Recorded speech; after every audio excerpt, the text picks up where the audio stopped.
Assalamualaikum warahmatullahi wabarakatuh. Nama saya Afiq Abdillah dari kelas Biologi C. Di sini saya akan mempresentasikan tentang sejarah peradaban Islam di Nusantara. Yang pertama adalah teori masuknya Islam ke Nusantara. Ada 3 teori. Yang pertama adalah teori Arab. Salah satu sejarawan yang mendukung teori ini adalah Sayyid Muhammad Nauqib Al-Adas. Menurut teori ini, agama Islam masuk ke Nusantara disebarkan pedagang Arab sejak tahun Hijriah atau abad ke-7 Masehi. Fakta yang mendukung teori Arab sebagai berikut. Yang pertama adalah hikayat Raja-Raja Pasai yang menceritakan bahwa Syekh Ismail datang ke Pasai dari Mekah menggunakan kapal. Yang kedua adalah sejarah Melayu yang menceritakan bahwa penguasa Malaka yang bernama Prameswara diislamkan oleh orang Arab bernama Sayyid Abdul Aziz. Yang kedua adalah teori Gujarat. Teori ini berpendapat bahwa agama Islam masuk ke Indonesia abad ke-13. Pembawanya berasal dari Gujarat, India. Dasar teori ini adalah kurangnya fakta yang menjelaskan bangsa Arab dalam penyebaran Islam di Indonesia, dan juga dengan fakta bahwa hubungan dagang Indonesia dan India telah lama terjalin. Adanya batu nisan Sultan Samudra Pasai, yaitu Malik al-Saleh tahun 1297 yang bertarakan khas Gujarat. Hal ini juga bersumber dari keterangan Marco Polo dari Venesia, Italia, yang perintah singgah di Perak tahun 1292. Ia menceritakan bahwa Perak sudah banyak penduduk yang memeluk Islam dan banyak pedagang Islam dari India yang menyebarkan agama Islam. Yang ketiga adalah teori Persia. Teori ini berpendapat bahwa Islam masuk ke Indonesia abad ke-13 dan pembawanya berasal dari Persia atau Iran. Dasar dari teori ini adalah kesamaan budaya Persia dengan budaya masyarakat Islam di Indonesia. Misalnya, adanya peringatan 10 Muharram atau Asyura atas meninggalnya Hasan dan Husain cucu Nabi Muhammad SAW oleh orang Syiah atau Islam Iran. Di Sumatera, peringatan tersebut disebut dengan upacara taubik atau takut, sedangkan di Pulau Jawa, peringatan tersebut ditandai dengan pembuatan bubur suwir. Selanjutnya adalah faktor yang mempengaruhi perkembangan Islam di Nusantara. Yang pertama ada pendidikan. Lembaga pendidikan yang dikembangkan oleh para ulama dalam menyebarkan syiar Islam ialah melalui pesantren.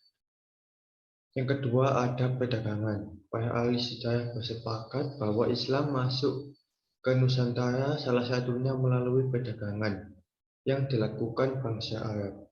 Sejak saat itu, masyarakat Nusantara mulai mengenal agama Islam. Yang ketiga ada kesenian. Contohnya Sunan Kalijaga menyebarkan agama Islam di Jawa Tengah dengan kesenian, seperti seni gamelan, wayang. Dengan cara tersebut, masyarakat mudah menerima agama Islam karena disampaikan melalui kebudayaan yang mereka miliki. Yang keempat adalah pernikahan. Pernikahan merupakan salah satu strategi dakwah Islam di Nusantara. Contohnya, pernikahan yang dilakukan oleh Putri Cempa dengan Putra Brawijaya yang kemudian melahirkan Raja Kesultanan Demak bernama Raden Patah. Dan yang kelima ada politik. Para wali dan ulama di Nusantara mengenalkan agama Islam kepada para raja. Cara tersebut dianggap efektif karena raja pada suatu wilayah kerajaan patuh pada para pemimpinnya. Jika raja memeluk agama, rakyat perlahan-lahan akan mengikutinya. Yang selanjutnya adalah pengaruh masuknya Islam ke Nusantara. Sebelum Islam masuk dan berkembang, Indonesia sudah memiliki corak budaya yang dipengaruhi oleh agama Hindu dan Buddha. Dengan masuknya agama Islam, Indonesia kembali mengalami proses akulturasi, yaitu proses bercampurnya dua atau lebih kebudayaan karena percampuran bangsa-bangsa dan yang saling mempengaruhi, yang melahirkan kebudayaan baru yaitu kebudayaan Islam Indonesia. Yang pertama ada seni bangunan. Wujud akulturasi seni bangunan dapat dilihat pada bangunan masjid, makam, dan istana. Yang selanjutnya adalah seni rupa. Tradisi Islam tidak menggambarkan bentuk manusia atau hewan. Jadi seni ukir relief yang menghias masjid, makam Islam berupa saluran atau motif tumbuh-tumbuhan. Yang ketiga ada aksara dan sastra. Masyarakat mulai mengenal tulisan Arab, bahkan berkembang tulisan Arab Melayu atau biasanya disebut dengan istilah Arab gundul, yaitu tulisan Arab yang dipakai untuk menuliskan bahasa Melayu. Samping itu juga huruf Arab berkembang menjadi seni kaligrafi yang banyak digunakan sebagai motif hiasan atau ukiran. Yang selanjutnya ada aspek sosial. Di bidang sosial, masuknya agama Islam, maka sistem kasta yang ada di masyarakat menjadi pudar dan hilang, tidak diterapkan lagi. Dengan demikian, pengaruh Islam terhadap masyarakat Indonesia di bidang sosial yaitu sistem kasta yang ada di masyarakat menjadi pudar dan hilang dan tidak diterapkan lagi. Dan yang terakhir ada di bidang ekonomi. Daerah-daerah pesisir dikunjungi oleh pedagang Islam dari Arab dan Gujarat yang menerapkan sistem jual beli secara Islam. Juga adanya kewajiban membayar zakat seperti infak, wakaf, dan menyantuni anak yatim piatu. Hal ini membuat perekonomian semakin berkembang. Dan yang selanjutnya adalah kerajaan-kerajaan Islam yang ada di Nusantara. Kerajaan pertama yaitu ada Kerajaan Samudra Pasai. Letak geografis kerajaan ini terletak di pantai timur Pulau Sumatera. Pendirinya yaitu Nazimuddin Al-Kamil berasal dari Mesir, yang membawa kerajaan Samudra Pasai menjadi berkembang cukup pesat.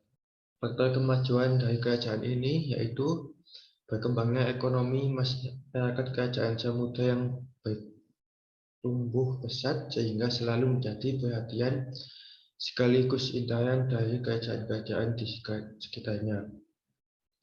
Setelah Samudra Pasai dikuasai oleh kerajaan Malaka, maka pusat perdagangan dipindah ke Bandar Malaka. Faktor kemunduran dari kerajaan ini yang pertama adalah kerajaan Majapahit yang berambisi menyatukan Nusantara. Yang kedua, berdirinya Bandar Malaka yang letaknya lebih strategis.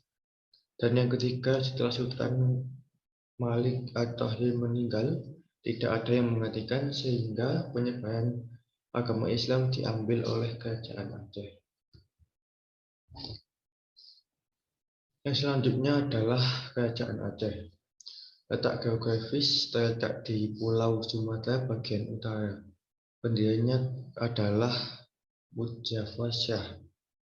Faktor kemajuan dari kerajaan ini yaitu letaknya yang strategis, Pelabuhan Ulele yang memiliki persyaratan sebagai pelabuhan yang bagus, Aceh yang kaya akan tanaman lada, dan para pedagang Islam memindahkan kegiatannya dari Malaka ke Aceh.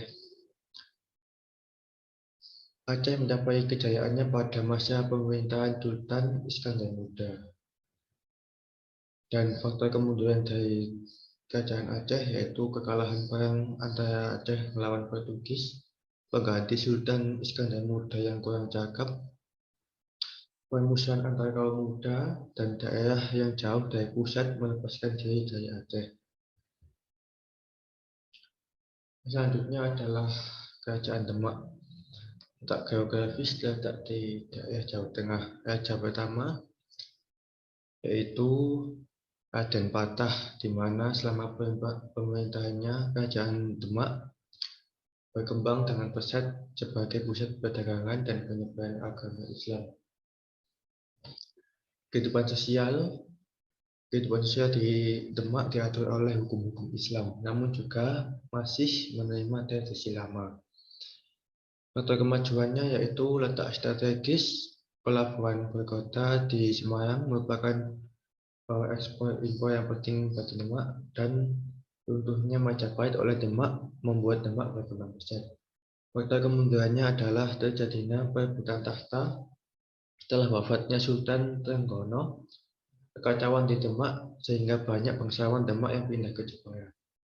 Kelemahan sistem pemerintahan yang diterapkan di Kerajaan Demak dan banyaknya wilayah yang taklukan yang melepaskan diri dari Demak. Yang selanjutnya adalah Kerajaan Pajang. Letak geografis terletak di Surakarta, Jawa Tengah. Pendirinya Sultan Pajang adalah Sultan Hadiwijaya atau Jagatinggal. Faktor kemajuannya, Sultan Hadiwijaya memperluas kekuasaannya di daerah pedalaman. Tunduknya Kediri pada tahun 1577, dan bidang kesastraan dan kesenian yang sudah maju di Demak dan Jepara lambat laun dikenal di pedalaman. Faktor kemundurannya adalah terjadi perebutan kekuasaan oleh penerus setelah Sultan Hadiwijaya meninggal. Terjadinya pemberontakan besar di Panjang yang dipimpin oleh Sultan Agung. Yang ketiga, Kerajaan Panjang mengalami kekalahan melawan Mataram pada tahun 1617 sampai 1618 Masehi. Selanjutnya adalah Kerajaan Mataram. Letak geografis Kerajaan Mataram terletak di Jawa Tengah. Raja pertama yang memerintah adalah Sutawijaya yang bergelarkan Panembahan Senopati in Alaga Sayyidina Panagama. Ribuan masyarakat Kerajaan Mataram tertata dengan baik berdasarkan hukum Islam tanpa peninggalan norma-norma lama. Begitu saja, dalam pemerintahan Kerajaan Mataram Islam, raja merupakan pemegang kekuasaan tertinggi. Faktor kemajuannya yang pertama, tanah yang subur, pusat strategis untuk menyebarkan agama Islam. Dan tiga adalah para raja Mataram yang cukup arif dan bijaksana. Faktor kemundurannya adalah berawal dari kekalahan Sultan Agung merebut Batavia, menguasai seluruh Jawa dari Belanda. Setelah kekalahan itu, kehidupan ekonomi rakyat tidak terurus karena sebagian rakyat dikerahkan untuk berperang. Selanjutnya ada Kerajaan Cirebon. Letak geografis terletak di pantai utara Jawa Tengah dan menjadi kerajaan Islam pertama di Jawa Tengah.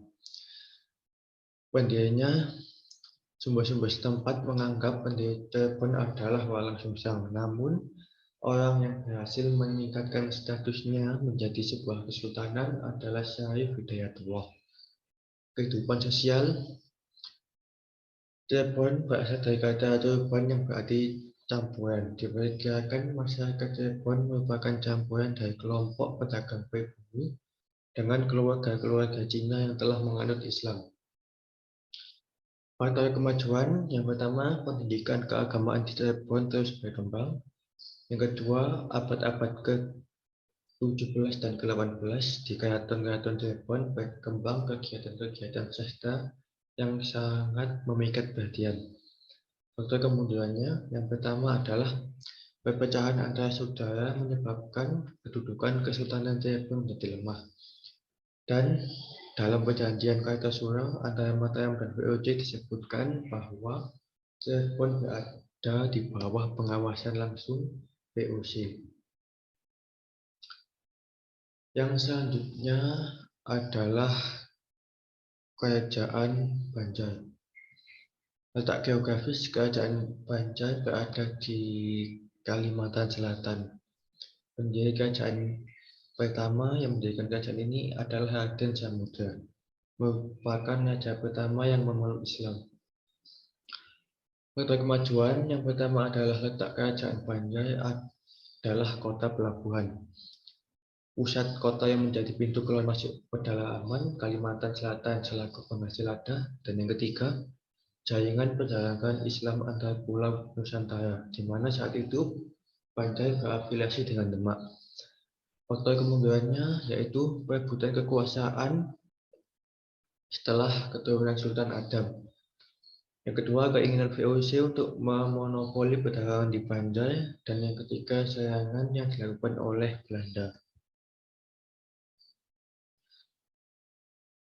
Yang selanjutnya adalah Kerajaan Gorontalo atau Makassar. Terletak di Sulawesi Selatan yang memiliki posisi penting karena dekat dengan jalur pelayaran perdagangan Nusantara. Raja pertama kerajaan ini adalah Sultan Alauddin. Ia raja pertama yang memeluk agama Islam. Kehidupan sosial di kerajaan ini adalah feudal. Masyarakat Makassar dibebankan atas lapisan atau kelas tertinggi bergelar kain dan terdiri dari kaum bangsawan, dan Tuma Sayok adalah gelar untuk rakyat biasa. Faktor kemajuannya yaitu kerajaan Makassar sebagai pusat persinggahan para pedagang internasional. Kerajaan ini sebagai pusat perdagangan di wilayah timur. Faktor kemundurannya yaitu di kerajaan ini terdapat pertentangan keluarga bangsawan, dan yang kedua tidak ada generasi yang cakep. Yang selanjutnya adalah kerajaan Ternate dan Tidore. Letak geografis terletak di Kepulauan Maluku. Kehidupan politiknya di Kepulauan Maluku terdapat kerajaan kecil, di antaranya yaitu Ternate sebagai pemimpin, yaitu Uli V, yaitu persekutuan 5 bersaudara.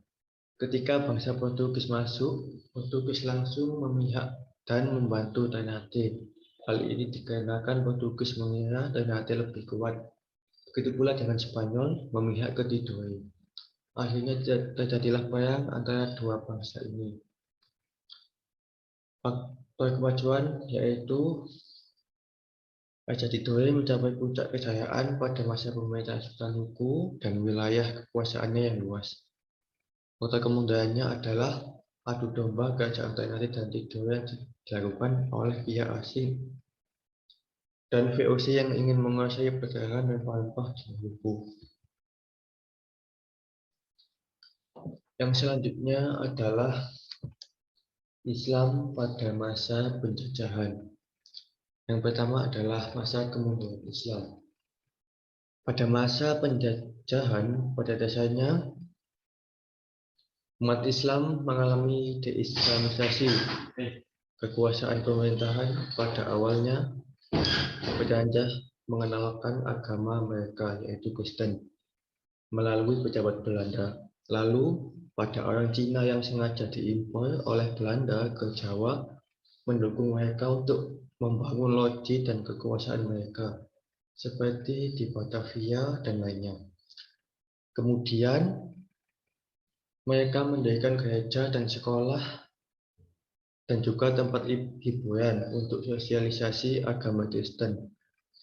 Pada saat yang sama, penjajah juga mengharuskan kesultanan yang berada di bawah kendalinya untuk tidak lagi membawa misi dakwah Islam dalam proses pemerintahannya dan membatasi fungsi kekuasaan hanya untuk pengelolaan urusan ekonomi dan politik. Dengan kenyataan yang dialami oleh umat Islam ini, banyak para aktivis atau ulama Islam yang sudah ditinggalkan oleh sultan mereka, yang hanya sibuk mengurusi kekayaan dan kekuasaan, yang semakin diperlemah oleh penjajahan yang mengambil inisiatif untuk merebut kekuasaan dari para sultan tersebut. Yang selanjutnya adalah masa bangkitnya kesadaran nasional. Bermula dari pembaruan pemikiran dan pendidikan Islam di Minangkabau. yang disusul oleh pembayaran pendidikan yang dilakukan oleh masyarakat Arab di Indonesia. Kebangkitan Islam semakin berkembang dengan membentuknya organisasi-organisasi sosial keagamaan seperti Serikat Dagang Islam, Perserikatan Muhammadiyah, Persatuan Islam, Nahdlatul Ulama, dan juga yang lain. Yang selanjutnya adalah masuknya pemikiran dan pembaharan baik yang dilakukan oleh umat ulama yang bermukim di Timur Tengah, khususnya yang belajar di Mekah dan Madinah. Masyarakat Indonesia, khususnya umat Islam, sadar bahwa mereka harus bangkit dan melawan kolonialis Belanda yang telah merampas kemerdekaan bangsa Indonesia dalam berbagai hal selama beratus-ratus tahun, baik kemerdekaan beragama, berserikat, mengeluarkan pendapat, bahkan kemerdekaan dalam mencari penghidupan atau ekonomi dalam sistem monopoli yang dilakukan oleh VOC. Munculnya pembaruan-pembaruan dan pemikiran sehingga membuka pandangan untuk segera merebut kemerdekaan lewat tulisan-tulisan para pejuang dari Mesir dan India yang diilhami oleh dorongan Al-Quran dan hadis. Hal inilah yang banyak mempengaruhi para pelajar Indonesia yang mengerti bahasa Arab dan Inggris, sehingga semangat dan pejuang kemerdekaan di Indonesia berkembang pesat.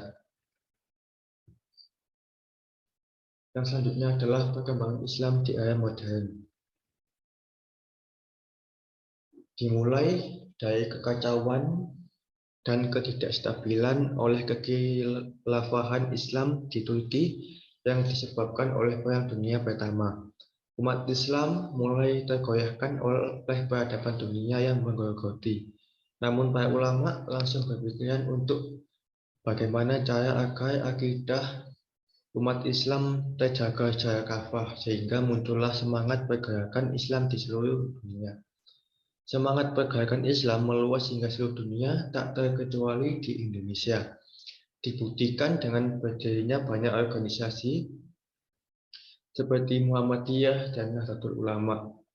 Walaupun masih banyak yang lain, tapi yang dua organisasi ini adalah yang terbesar hingga sekarang. Peranan organisasi dalam masa pembangunan, organisasi Islam yang sejak zaman penjajahan membina dan mendidik umat dalam berbagai ilmu pengetahuan dan mengembangkan semangat berjuang menentang penjajahan, maka setelah kemerdekaan itu pada dasarnya para organisasi Islam ini terus mengembangkan dan meningkatkan lebih baik sikap dialihkan dengan sikap giat, semangat, dan etos kerja untuk mencapai ketinggalan ilmu, pengetahuan, dan teknologi dalam rangka memenuhi kehidupan yang mengisi pembangunan bangsa. Dalam rangka itu, ikut serta meningkatkan pengetahuan dan kecerdasan kualitas masyarakat. Oleh karena itu, para organisasi Islam di Indonesia mendirikan lembaga-lembaga pendidikan dari mulai sekolah dasar, SMP, pendidikan menengah seperti SMA, dan pendidikan tinggi seperti Universitas Islam atau institut, dan juga pesantren yang tersebar di seluruh Indonesia. Di antara organisasi Islam yang giat dalam bidang pendidikan ialah Majelis Ulama Indonesia, Muhammadiyah, Nahdlatul Ulama, dan yang lain-lain.